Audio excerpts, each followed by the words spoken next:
Эфирда Татарстанның күнне күн чыгыш хәбәрләрем. Студияда Гүлназ Гизатуллина, исәмсез. Бүгенге программада. Телефон аша спектакль, хәлмәтләр кыргылдарларга миллион сумга якын акча күчергән. Мошенниклар күпләргә таныш схемалар буенча эш итә. Ни өчен халык һаман алдана?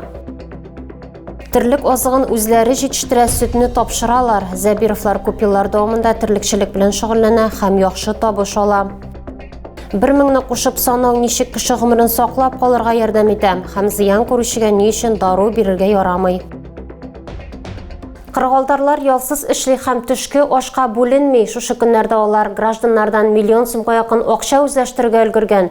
Акчаны куркынычсыз счетка күчертү кебек классик схеманы кулланып, бер очракта 656 000 сумга байыганнар. Здравствуйте, СМФЦ беспокоит.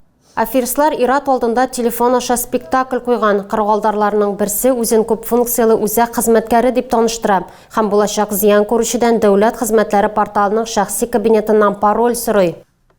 Ират шалтыратучыга барлык мәгълүматны җиткерә. Икенче көнне аңа полиция хезмәткәре шалтырата һәм шәхси кабинетын ватып, берничә банктан кредит рәсмиләштерергә җыенуларын әйтә.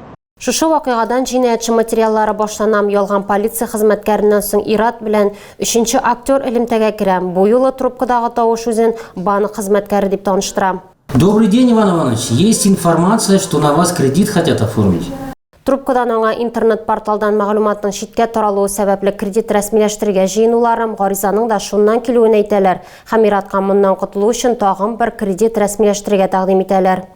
Ират банкка барып, 656 500 сумлык кредит ала һәм акчаларны куркынычсыз счетка күчерә. Соңрак үзен алдауларын аңлап ала һәм полициягә мөрәҗәгать итә. Леногорскида Татарстан профсоюзлар көнен билгеләп үттеләр. Бәйрәмне Татнефтьнең профсоюз комитеты оештырды. Көн истәлекле урыннарга барудан башланды. Соңрак профсоюз активы компанияның фидакар хезмәткәрләрен хөрмәтләде. Бәйрәм шәһәр халкы өчен күңел ачу программасы Татар һәм Россия эстрадасы йолдызлары катнашында концерт белән дәвам итте.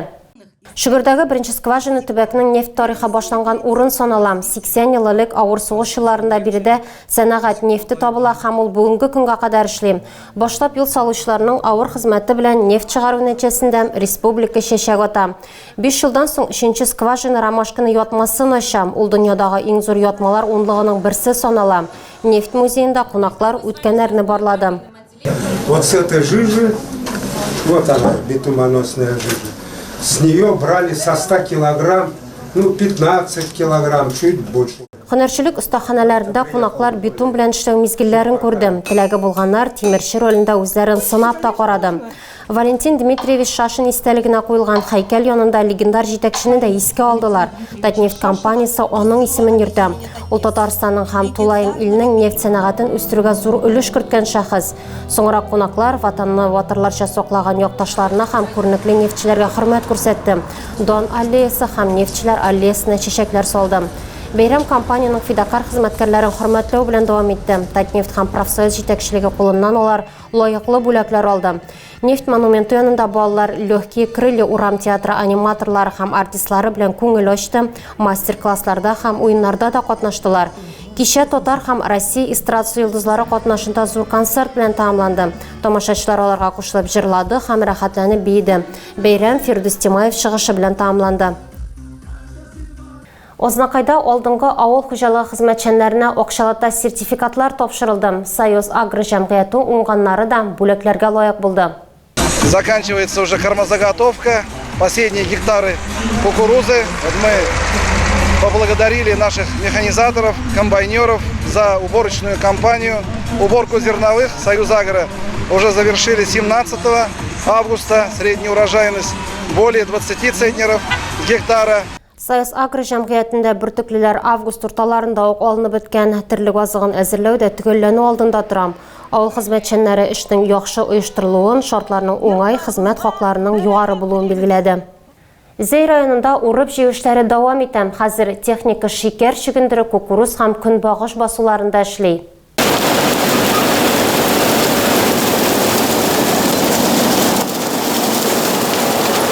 Восток агрофирмасында көнбагыш майданы 503 гектарны тәшкил итә. Бу көннәрдә комбайннар Сормаш бүлекчәсенең 180 гектар майданлы басуында эшләй.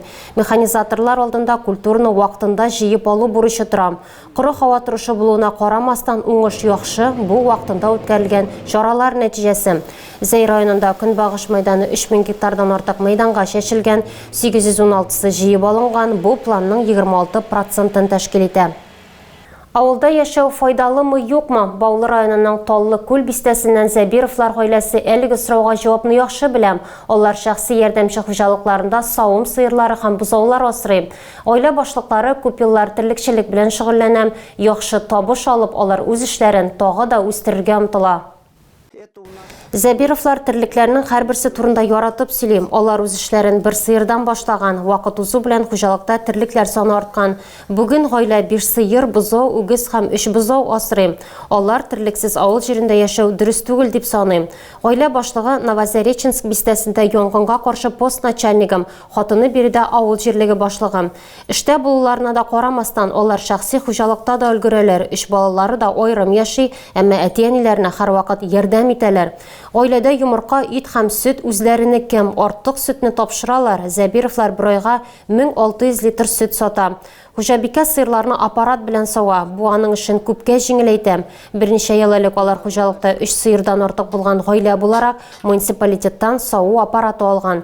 Шәхси хуҗалыкта җитештерелгән азык-төлекне сатудан кергән акчага трактор һәм башка кирәкле агрегатлар сатып алганнар. Терлек азыгын Зәбировлар аерым участокта үзләре үстерә, пешәнне дә үз көчләре белән әзерлиләр. Бакчада күпләп кабак үстерәләр һәм менә фуражны сатып алырга туры килә. Киләчәктә Зәбировлар сыерлар санын арттырырга планлаштыра. Бу аларга җитештерү күләмен дә арттырырга мөмкинлек бирәчәк. Хәзер гаилә кышка әзерләнә, терлек азыгы запасы туплый. Әлмәтләрне табибка кадәр беренче ярдәм күрсәтү күнекмәләренә өйрәттеләр. Кызыл Хаҗ җирле бүлеге вәкилләре мастер-класс үткәрде һәм табиблар килгәнче авыруга ничек ярдәм итәргә кирәклеге турында сөйләде. Үз сәламәтлегеңне һәм якыннарыңның саулыгын саклап калу өчен гадәттән тыш хәлләрдә нәрсә эшләргә кирәклеген дә аңлаттылар. Левую руку кладете на лоб пострадавшего, правую руку под подбородок и запрокидываете голову. Шулай итеп, зыян күргән кешенең сулыймы, юкмы икәнен белеп була. Кызыл Хаҗ вәкилләре күкрәк читлегенең хәрәкәтен күзәтергә һәм 10-га кадәр санарга киңәш итә.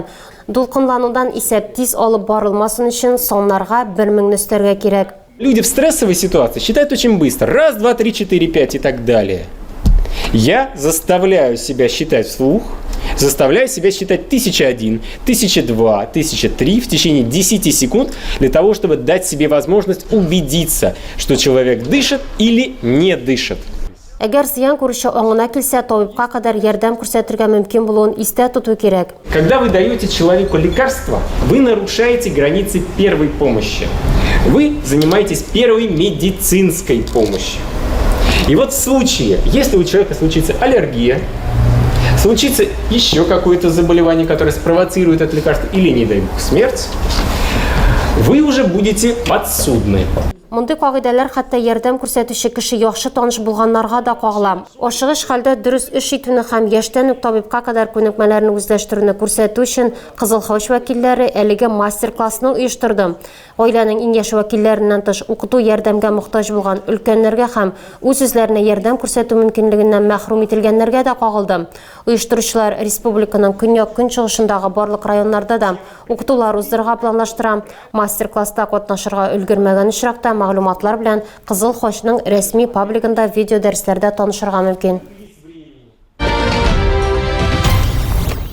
Тагы да күбрәк яңалыклар һәм тапшырулар белән безнең сайтта таныша аласыз. Без социаль челтәрләрдә дә бар, хәбәрләр юллагыз. Бүгенгә менә шулар. Мин сезнең белән саубуллашам. Сәламәт булыгыз.